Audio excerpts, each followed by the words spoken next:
Hi guys. आपको ऐसे question solve करने चाहिए जिस तरह से आज मैं एक क्वेश्चन सॉल्व करने जा रहा हूँ। इससे आपसे क्या होता है कि आपको सिर्फ क्वेश्चन ही समझ नहीं आता, बल्कि उसके अंदर जो लॉजिक्स बिल्डिंग है या फिर इनबिल्ट फंक्शन है जो डायरेक्ट वो चीज़ कर रही है जो हमें चाहिए, वो आपको वो सब चीज़ों का पता लगता है और किस तरह से कोड वर्क करता है आपको वो भी चीज़ों का पता लगता है। तो आइए इसमें क्वेश्चन में जाते हैं धीरे धीरे करके। यहाँ पर की लेआउट है जहाँ पर ABCOFGHIJKLM PDQRST दे रखा है।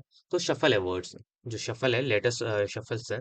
तो इसमें क्या लिखा है कि हमें प्रॉब्लम जो है हमारी ये है, हमारे पास कोई भी एक वर्ड दे दिया जाएगा, हमें उसकी हर एक लेटर जो है वर्ड के अंदर उसकी पोजीशन फाइंड आउट करनी है। तो लेट्स से इस केस में हमारे पास नोड वर्ड है। तो एन की पोजीशन क्या है, ओ की पोजीशन क्या है, डी की पोजीशन क्या है, ई की पोजीशन क्या है, सारी की पोजीशन हमें पता करनी है। किस में पता करनी है? की लेआउट में जो हमें ये दे रखी है। तो क्या करेगा, ये फाइंड पोजीशन जो है ये फंक्शन कॉल होगा और कॉल के साथ ये नोड वर्ड जो है इसके अंदर जाएगा। वहीं पर हमने जो पोजीशन है एक एम्प्टी स्ट्रिंग या एम्प्टी लिस्ट बना रखी है। एम्प्टी लिस्ट क्यों बना रखी है ये हमें पता लग जाएगा आगे जाके जब हम इसको देखेंगे। तो जैसे ही हमने फोर कैर इन वर्ड लिखा तो फोर कैर इन वर्ड में पहले एन आएगा, ठीक है। रिमेम्बर रखना कि वर्ड के अंदर अब नोड है, तो नोड में क्या है, एन है। तो पहले एन आएगा। ये क्या करेगा, की लेआउट जो ये वाला है यहाँ पे फाइंड करेगा एन की पोजीशन। तो यहाँ से आपको क्या सीखने को मिलता है, एक फाइंड फंक्शन सीखने को मिलता है कि कभी भी आपको किसी भी चीज की पोजीशन देखनी है, चाहे वो लेटर्स है चाहे वो आपका नंबर्स है, तो आप फाइंड फंक्शन यूज करके उसकी पोजीशन पता लगा सकते हो। ये आपका हेल्पफुल आता है। छोटी-छोटी चीज़ें जो आपकी जो ये सब चीज़ें हेल्पफुल आती है जब आप किसी रियल कंपनी में जाते हो, वहाँ पे जाके ये सब चीज़ें काम आती है। तो जैसे ही हमने पोजीशन पता कर ली, लेट्स से एन की पोजीशन 2 है। हालाँकि इसमें 2 पोजीशन नहीं है, इसमें अराउंड 20, 21 लास्ट में जो है वो अराउंड उसकी पोजीशन है। मुझे नहीं पता, लेट्स से हम मान लेते हैं कि 20 सही, ठीक है।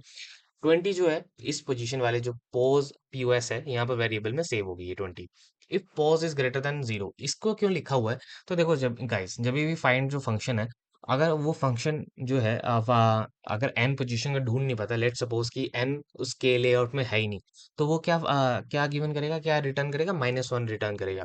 अगर पोजीशन नहीं है तो -1 रिटर्न करता है। इसीलिए हमने क्या कर रखा है कि जो भी हमारी एम्प्टी लिस्ट है पोजीशन के अंदर, उसके हमने अगर वो वर्ड अगर हमें वो लेटर नहीं मिलता है इसके लेआउट में, तो हम उसको चाहते ही नहीं है कि वो अपेंड हो उस लिस्ट के अंदर।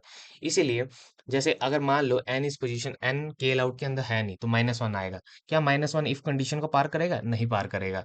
ठीक है। और -1 किस कंडीशन में आ रहा है? जब एन वर्ड जो है इस के लेआउट के अंदर है नहीं। फिलहाल के लिए इस के लेआउट के अंदर एन है, बट अगर बाई चांस नहीं होता तो पोजीशन काम करती। फिर हमने क्या किया, जो हमने एम्प्टी लिस्ट बना रखी थी वहां पर हमने अपेंड कर दिया। अब क्या है, ये एक स्ट्रिंग फॉर्मेटिंग है। स्ट्रिंग फॉर्मेटिंग आपने दूसरा चीज सीखी कि स्ट्रिंग फॉर्मेटिंग होती क्या है।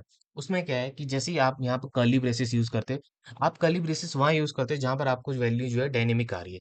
कहने का मतलब कि यहाँ पर जो कैर की वैल्यू है एन है, तो ऑटोमेटिकली आप कर्ली ब्रेसेस लगाओगे तो एन वैल्यू आ जाएगी। उसके बाद आप देख पाओगे कि यहाँ पर आगे कर्ली ब्रेसेस नहीं है एट पोजीशन पे, तो ये एज इट इज ही होगी। फिर आप देख पाओगे फिर से कर्ली ब्रेसेस लगा रखे हैं पीओएस की, तो पीएस की वैल्यू क्या थी, 20 थी, मैंने आपको बोला था। तो 20 यहाँ पर आ जाएगी। तो कहने का मतलब क्या है, ये जो स्ट्रिंग है इसमें क्या बनेगा, एन एट पोजीशन 20। कहने का मतलब है कि जो एन है वो पोजीशन 20 पे और ये अपेंड हो जाएगी हमारी जो पोजीशन एम्प्टी लिस्ट है वहां पर। तो आपको यहाँ पर क्या देखना है कि एम्प्टी लिस्ट इस तरह से, एम्प्टी लिस्ट जो है इस तरह से क्रिएट करते हैं। फाइंड फंक्शन हमें कोई भी पोजीशन लेटर की बताने की कोशिश बताता है, या फिर न्यूमेरिकल वैल्यू जो भी बताता है, जहां पर भी आपको अगर की लेआउट के अंदर कोई और वेरिएबल होता है तो आप उसको भी यूज कर सकते थे। एफ स्ट्रिंग जब भी हमने dynamic value plus static values को इकट्ठा लिखना होता है तो हम स्ट्रिंग फॉर्मेटिंग का यूज करते हैं। तो यहाँ पे देखो ये डायनेमिक है, ये स्टैटिक है। तो इस तरह की कंडीशन जब भी हो तो आपको स्ट्रिंग फॉर्मेटिंग यूज करनी पड़ती है। स्ट्रिंग फॉर्मेटिंग के लिए क्या सिंटेक्स है, एफ और उसके आगे आपको दो सिंगल कोट लगाने पड़ेंगे, ये डबल कोट्स भी लगा सकते हो, डिपेंड करता है आपको कौन सा ठीक लग रहा है। ठीक है। दूसरा, फिर अगर कोई भी डायनेमिक वैल्यूज है उसके अगर कोई भी जैसे क्या डायनेमिक वैल्यू है, तो डायनेमिक वैल्यू है तो इसके लिए क्या होगा, आपको कर्ली ब्रेसेस लगाने पड़ेंगे और रिटर्न क्या करेगा, पोजीशन करेगा। हालांकि इसने यहाँ पर अपेंड कर दिया, रिटर्न पे नहीं आएगा क्योंकि हमारा लूप कंप्लीट नहीं हुआ है। तो ओ में जाएगा।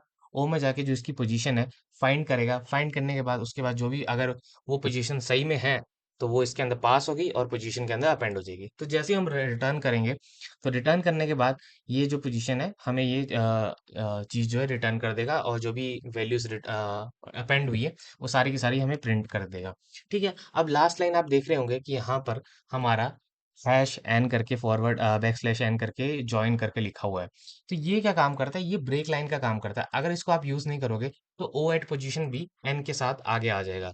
तो ये जो, अगर आपको कभी भी लाइन ब्रेक करनी है तो आप इस सिंटेक्स का यूज करोगे। तो इसके अंदर कितनी सारी चीजें हमें सीखने को मिलती है कि फाइंड फंक्शन कैसे काम कर रहा है, स्ट्रिंग फॉर्मेटिंग क्या होती है, किस तरह से काम कर रही है, और फाइंड फंक्शन से हम क्या क्या चीजें कर सकते हैं। ठीक है, फिर हमने है बैक स्लैश एन देखा कि हमें कोई लाइन ब्रेक करनी है तो हम कैसे कर सकते हैं। ठीक है, तो इस तरह की ये सब चीजें हैं। एक जॉइन फंक्शन है जो यहाँ पर आपने सीखा कि जॉइन किस तरह से आपको ज्वाइन करना है। तो इसमें लिखा हुआ है कि आपको ज्वाइन करना है लाइन ब्रेक कर करके। अगर आपने यहाँ पर है एन बैक स्लैश एन की तरह कुछ और डाला होता, जैसे कोमा डाला होता, तो एन एट पोजीशन 21 फिर कोमा, फिर ओ एट पोजीशन 3 कोमा, ऐसे इस तरह से आता। ठीक है, तो इस तरह से जो चीजें हैं ये हमने इतनी सारी इस फंक्शन में सीखी। तो इस तरह के क्वेश्चन आपको सॉल्व करने चाहिए ताकि आपको पता चल सके कि उसके अंदर लॉजिक क्या है। तो जैसे मैंने आपको बोला कि कोमा लगाएंगे तो इस तरह से आ जाएगा, और अगर हम इसका यूज कर रहे हैं बैकस्लैशन का, तो इसका काम है लाइन ब्रेक करना। तो इससे क्या होगा, लाइन ब्रेक हो जाएगी। तो कितनी चार चीजें सीख ली आपने, स्ट्रिंग फॉर्मेटिंग, फाइंड का, फिर ये अपने लाइन ब्रेक कैसे करनी है, और ज्वाइन का। आज के लिए इतना ही, थैंक यू। कुछ भी डाउट है तो आप कमेंट सेक्शन में लिख सकते हैं।